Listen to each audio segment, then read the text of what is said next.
Hoje a gente consegue caracterizar a obesidade como uma doença, não só porque ela traz outras doenças junto, né? Essas 200 e tantas doenças que ela traz junto.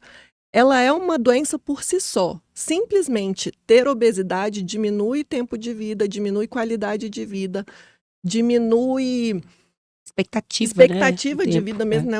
O tempo, a qualidade de vida, e aumenta o risco, enfim, de morrer e não traz limitações de mobilidade. Então, por isso só, ela já é uma doença. Ela tem alterações próprias, independente de outras coisas.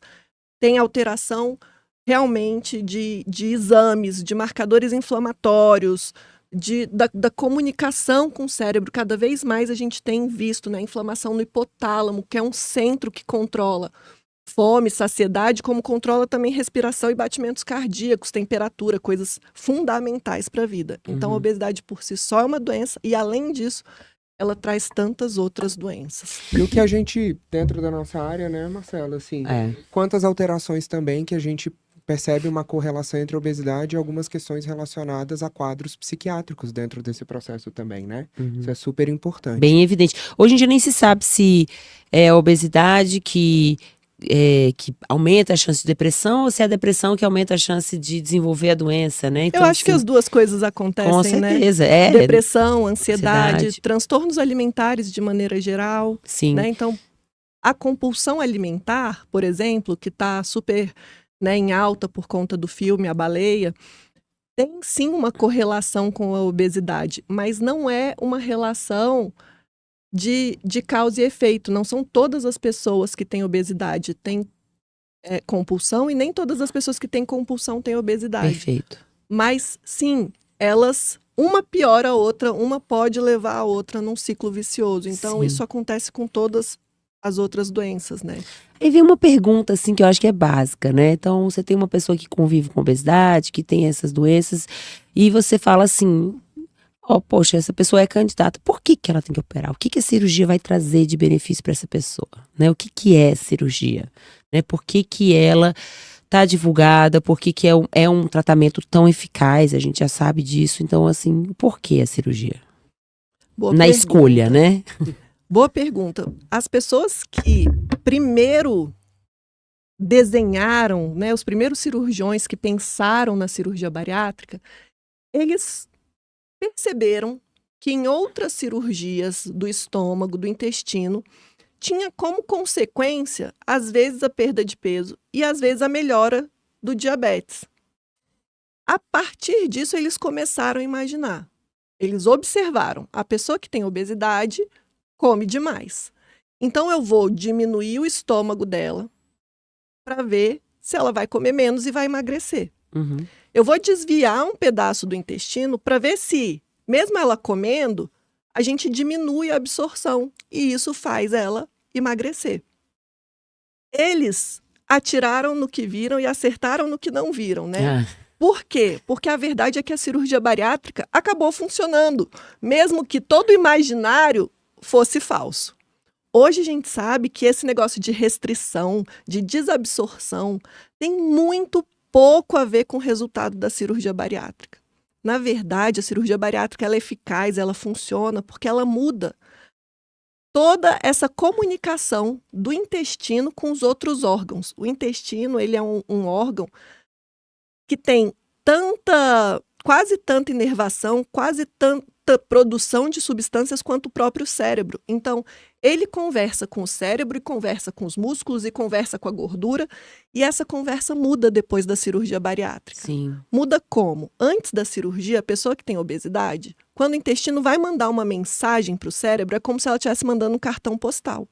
Então, quando eu estiver lá na Torre Eiffel, esse menino estava lá na Torre Eiffel esses dias, entendeu? Hashtag saudade. Aí ele mandou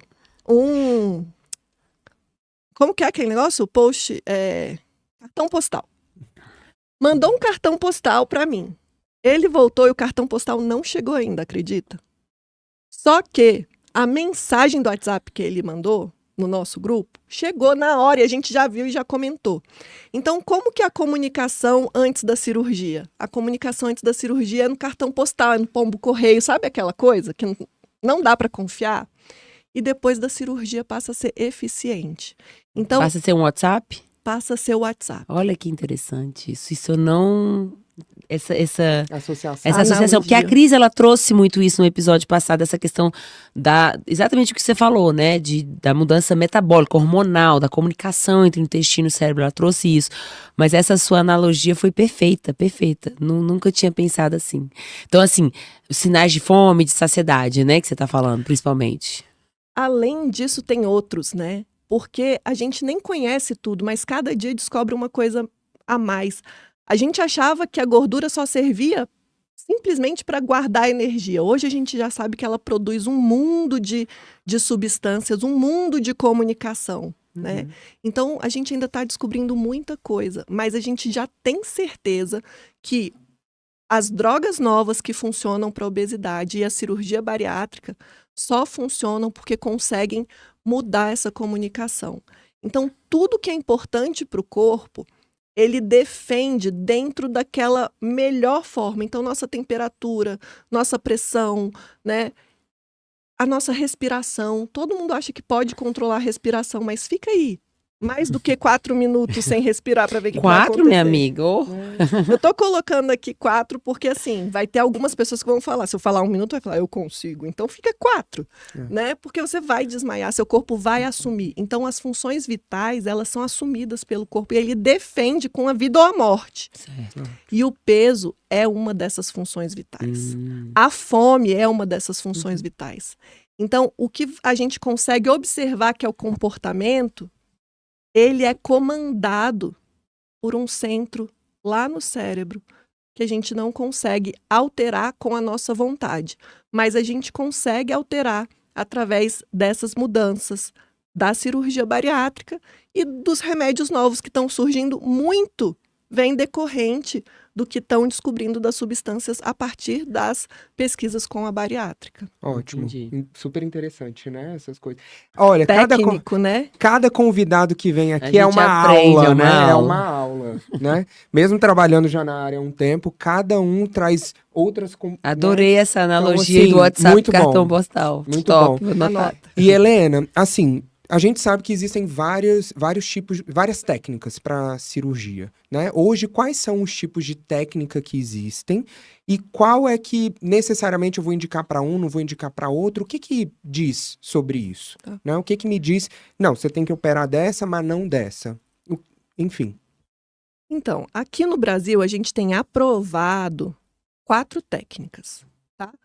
Uma que foi abandonada porque ela não é metabólica e outra que praticamente foi abandonada porque ela é tão metabólica, digamos assim, ela muda tanto a fisiologia que ela acaba sendo um pouco Traz desnutritiva, traz custos mais altos, né? Então fica reservado para alguns casos. Então acaba sobrando 2, tá?